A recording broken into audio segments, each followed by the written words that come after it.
केहू हमारा दिल के मिल के सजा दिलता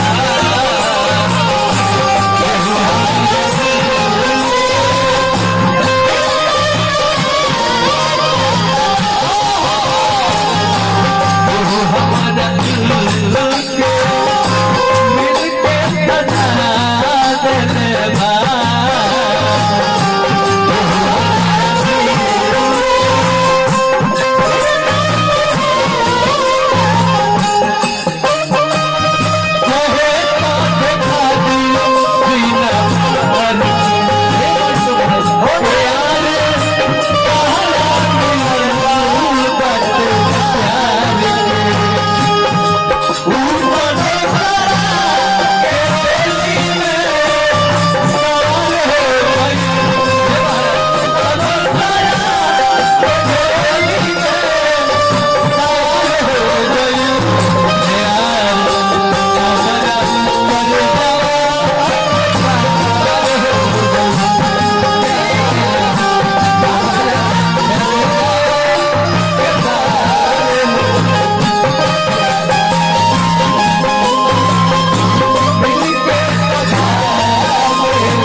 लड़को प्यार में पागल होकर नाचतो बा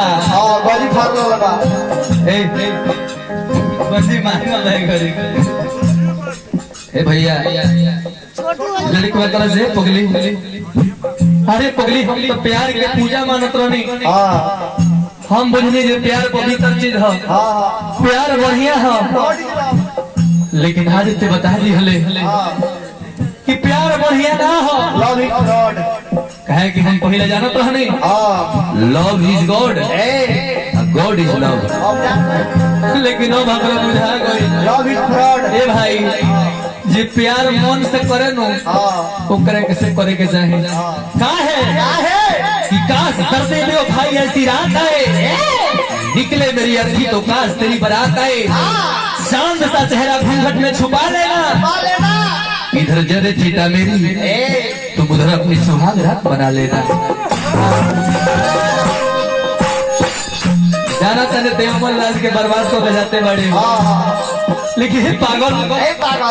हमारा प्यार झूठा ना हो हमारा प्यार झूठा है जी सरेंद्र भैया भाई शुरू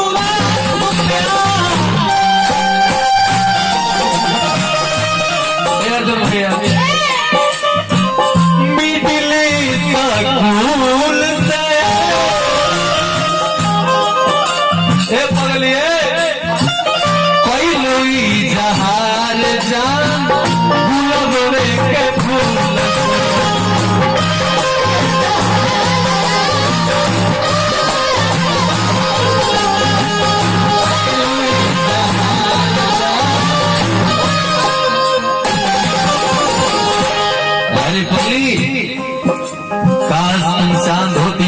सितारा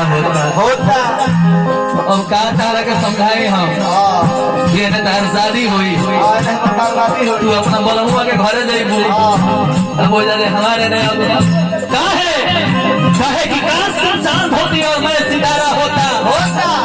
आसमान में एक आशियाना भी हमारा होता इस जमाने के लोग तुझे दूर से देखकर प्रशंसा करते लेकिन नजदीक से दिखने का हक सिर्फ हमारा होता का है भाई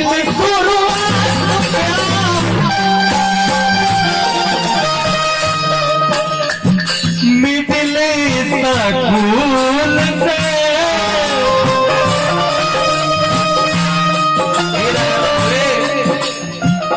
कई लोई जहार जा गुलाब के फूल से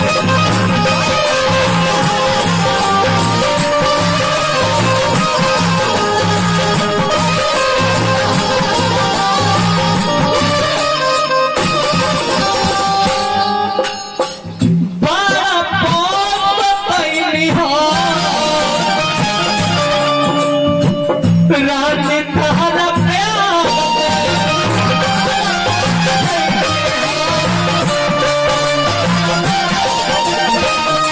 आई सन खाता दिल बा ये सतन भैया आई सन खाता दिल बा ए मंटू भाई तो केहू हमारा दिल के मिल के सजा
लड़के बात बस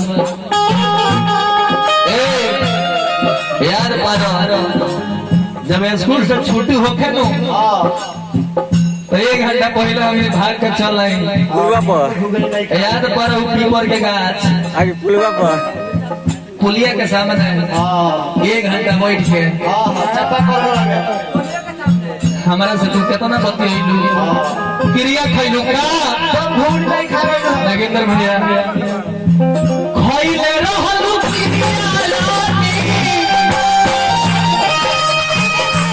याद करो पीपर के नीचे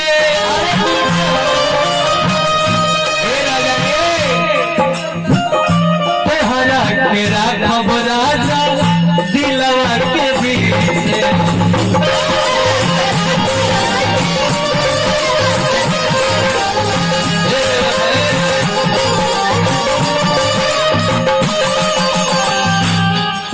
नागेंद्र भैया एकरे प्यार में हम हैं थोड़ा रहनी हमें तो थी ना महाराज हमार होई दशा रहे ना महाराज हे महाराज बाबूजी हमारे 4000 रुपया देश ट्यूशन पढ़ला अच्छा 3000 रुपया कहेगा कि हम चौमिन चाट खिया दे अरे बाबूजी के पाड़ा बन के तरह लकड़ा बनवा दे नियम का खोए तरह लड़की को रे पगली रे हम तोरा से प्यार कोई नहीं अमला समझ के हम तोरा से प्यार कोई नहीं अमला समझ के तोर बाप रोज बजावत रहे हमारे के तबला समझ के अरे पूरी मुठिया मिठाई खाए बना आपका प्याज खाइबो जात बड़े तो जो लेकिन हई जो दशा कइले बड़े नु एक बाद हम प्यार करबे ना करे का है अरे ते हमारा हाथ ध के गिरिया खैली ए राजा तारा के जीवन में कबो ना छोड़े अपना दिल के बीचे रखे का भइल क्रिया चापा कॉल तो रह के लिए अरे पगली ई तो खानदानी बीमारी है इते ही एगो थोड़े बड़े कितना जाने ले गए तो है के का बा सतेंद्र भैया खइले रहलू क्रिया रानी आरती पर के नीचे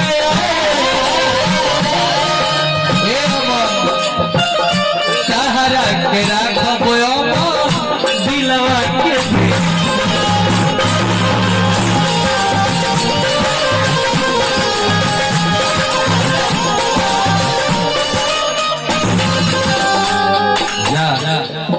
अरे पगली,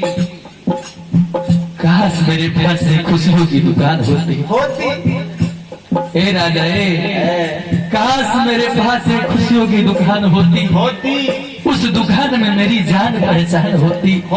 अरे पगली, मैं भर देता तुम्हारी दामन अपनी खुशियों से।